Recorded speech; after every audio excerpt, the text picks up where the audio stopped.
Hi, this is Katie from the Littlest Thistle, and I'm going to show you today how to use this week's cool tool from my blog, thelittlestthistle.com. This week we're looking at cam snaps. They're particularly useful for using with children's clothes. They're quite often used for nappy covers and things like that.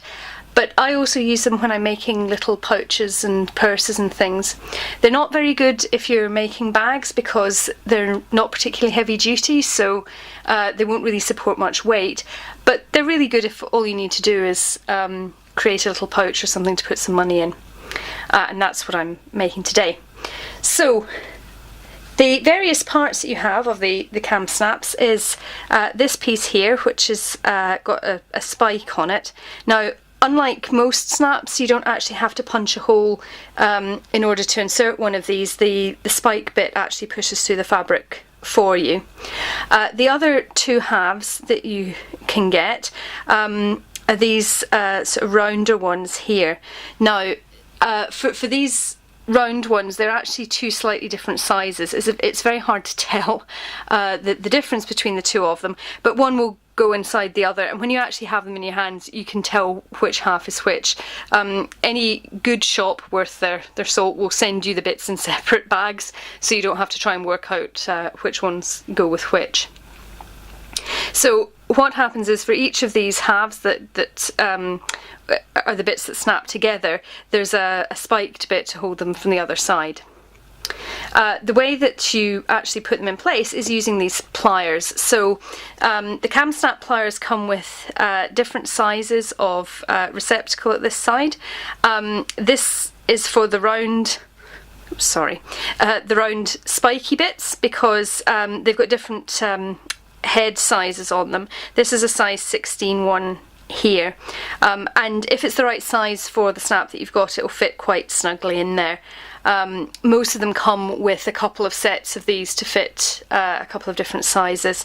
I tend to use a size 16, these slightly smaller ones, and also some of the size 20 ones, which are a bit larger.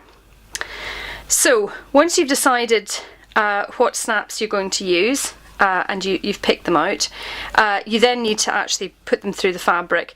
So in this case I've decided that I'm going to use this centre hole for the snap. So you're going to push it through the fabric like that. I don't know if you can just see that little spiked bit has come out there. And I'm going to put the larger one on the top, so this is actually the flap of what I'm making, so that will have the larger side on it, but it doesn't really matter which way up you go.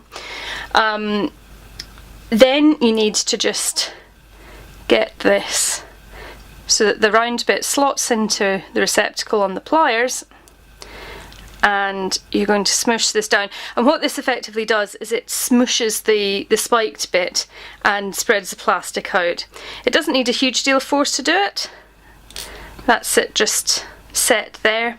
And you can see what happens is, by smushing the spiked bit out, it just expands the plastic enough to hold that in place.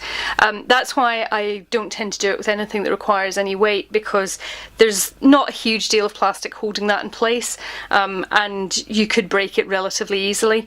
But as I say, for small pouches and things like that, it works very well. So that's this week's cool tool. You can pick them up pretty cheaply. I think I picked mine up for about a tenner. And a lot of places, especially on eBay, come with packs of snaps and things. They all come in lots of great colours, which is fun for different projects. There's quite the rainbow out there, and for some of the bigger ones you can actually get shapes like hearts and stars and things like that, which can be a bit fun in a project too. Okay, hope to see you again soon on my blog. Thanks!